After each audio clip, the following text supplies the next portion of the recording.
pretty nice deal for a couple of $100,000. But let's go back in training aircraft now to World War II. Look to the left, the aircraft that has just taken off. We'll see smoke in a moment. This, ladies and gentlemen, is Bill Leff in the North American Texan, the pilot maker. He's from the city that taught the world to fly, Dayton, Ohio. Let's watch as the airplane comes by show center and does a roll-on takeoff. Please welcome Mr. Bill Leff.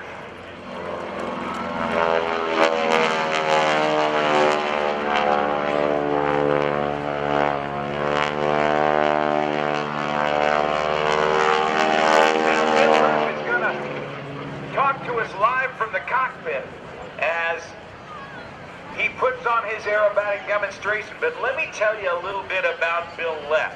He, in fact, has been flying this very airplane for 36 years. He completely restored it himself.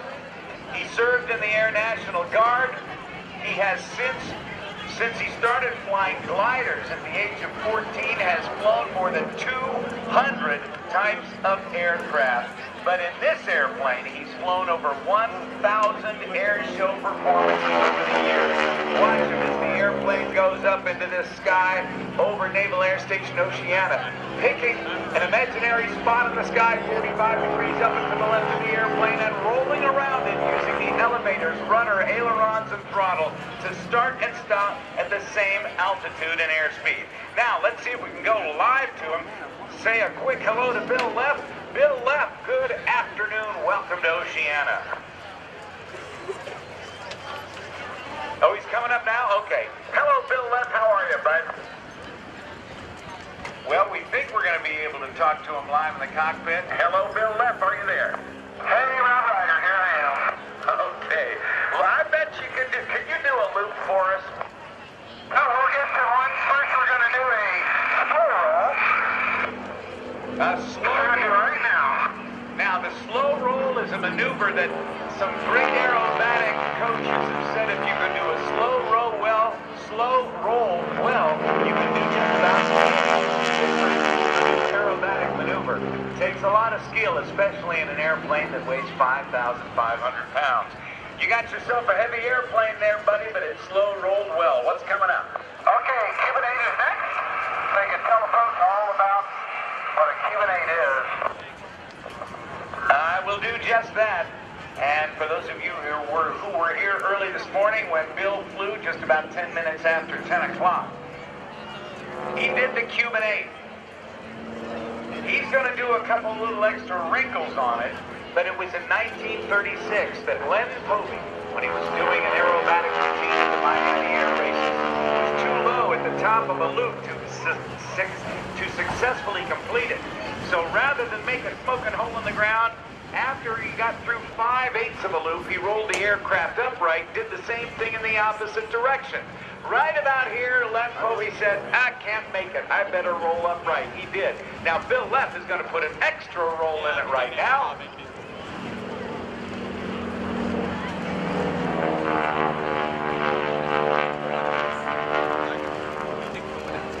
And then he's going to do what Len Povey did, and that was repeat the maneuver in the opposite direction.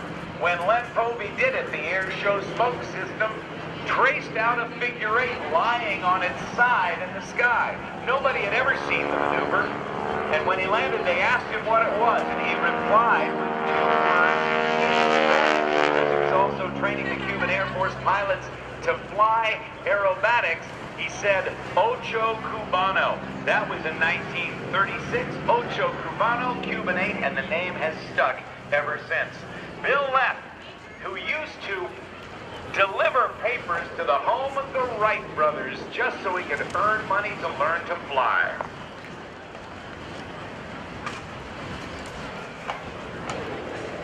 Well, the Cuban 8 looked good with the special Bill Leff attachment to it with the extra roll on the down line. What's coming up? Okay, now we're going to do that barnstormer loop you were asking for. So we'll follow that with a horizontal 8. All right, you're going to get up to about, 190? Actually, today I'm going to get up to about 210 miles an hour. All righty.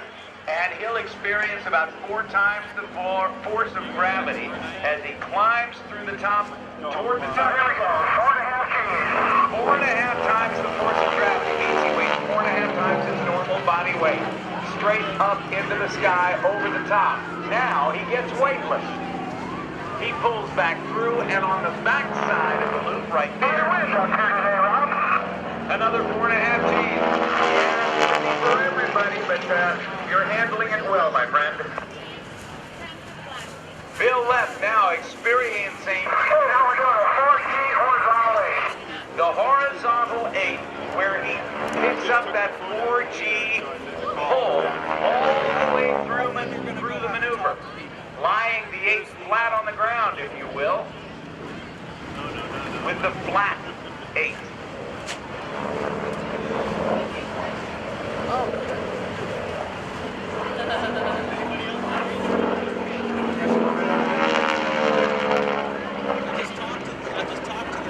This aircraft was known as the Pilot Maker. It was manufactured by North American Aviation. About 15,000 of them were built, depending on whose history. Okay, now we're going to do a little gear check here. Well, you took off and the wheels were there, and they look like they're properly tucked up into the wheel wells. What's the deal? I'm going to exercise it, and let's see if you can tell me what we're doing. All right. Well, let's take a look at Bill Leff. If you see the bottom of the airplane, you can see the wheels are tucked up into the wheel wells. Bill's going to dive down toward show center. He'll pull back on the stick. He's going to roll the airplane upside down, and let's see what happens to the wheels in the gear check. Well, the wheels were... Wait a minute. You didn't lower the landing gear because the wheels were up. What did you do? I extended them. Extended it. Works for me, bud. Okay, we're going to do a dirty roll next. Aerodynamically dirty. That means with those wheels down, it causes a lot of extra drag on the airplane, and he has... And we're going to follow the dirty roll with the high alpha path. Copy that. He has to be very careful of his airspeed as he goes through this maneuver. Not only is there drag because of the wheels being down, but the wheel wells themselves are now big holes up in there, and there's a lot of turbulence, which also helps, tends to make the airplane slow down. So Bill Leff rolls upside down with the dirty roll, and what is known as the high alpha pass. Alpha is short for a term that is called angle of attack, and that angle of attack in this case means the number of degrees that the nose is pulled up above the horizon.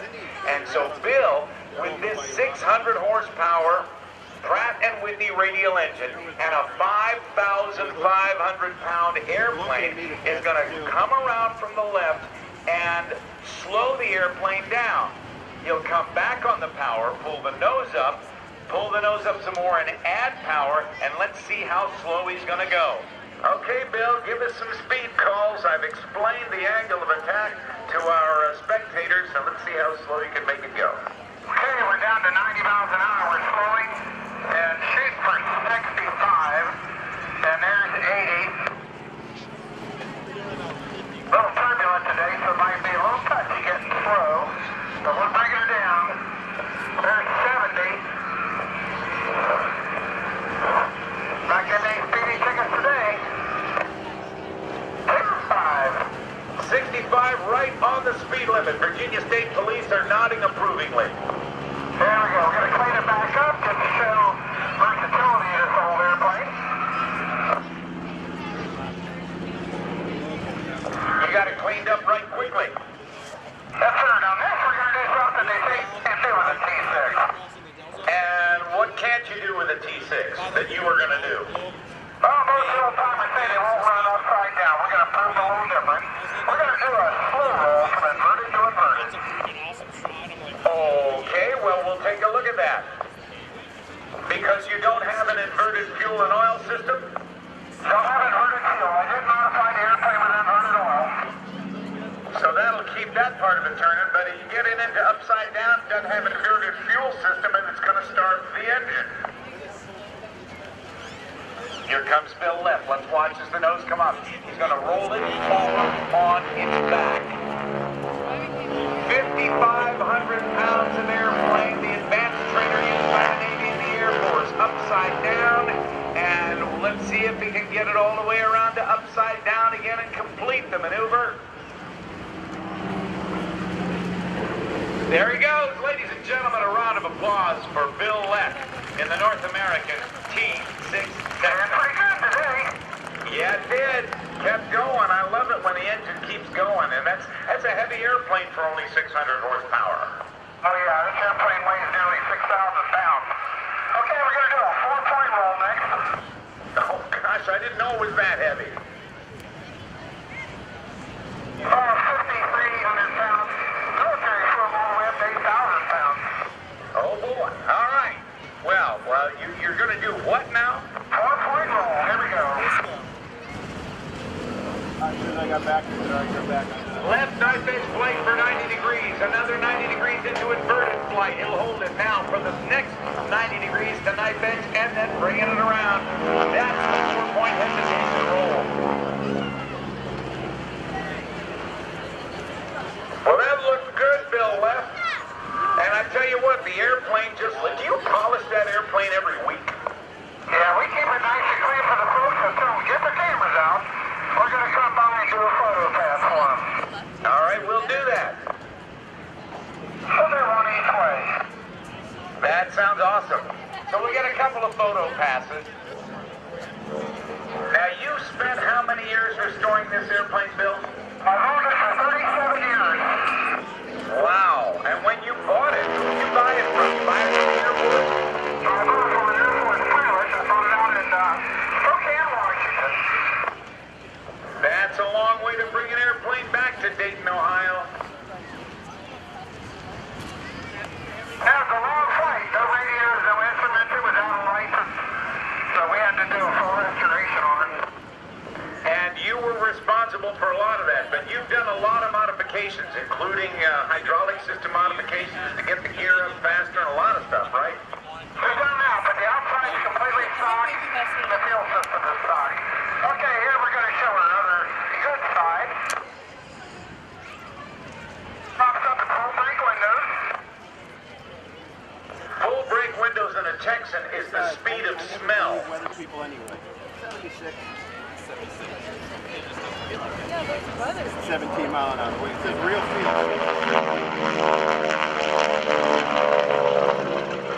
But truly, Bill, we are hearing quite a growl from that engine. Can you explain why it's making so much noise like that? Well, the top on this airplane is so long that the tip is going to supersonic. So we're hearing many sonic booms from a World War II trainer. That's right. They won't let the jets do supersonic at the air show, but the Texans can. That is awesome. Okay, this is going to be our last pass. This is going to be a salute. All my friends in the Armed Forces, Army, Navy, Marines, Air Corps, Coast Guard, the Reserves, and my favorite, the National Guard, which I proudly served, and a salute to our neighbor, yours and mine, Bob. Neil Armstrong just recently passed.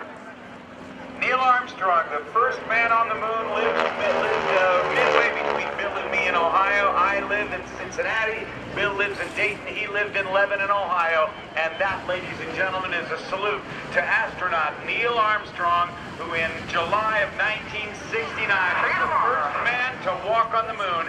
Ladies and gentlemen, give a big round of applause for Mr. Bill Leff. So long, Bill.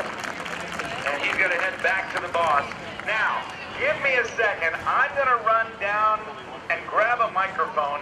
I mentioned to you earlier that we were unable, because of these high winds, to put Dan Buchanan in the air in his hang glider. I want to go down and talk to him because he's got a great story and he's one of the best aerial entertainers in our business, traveling to some 25 to 30 shows a year. Give me a second and I'll introduce you to the man who couldn't fly today because of the excessive winds, but really has a great story. Be right back.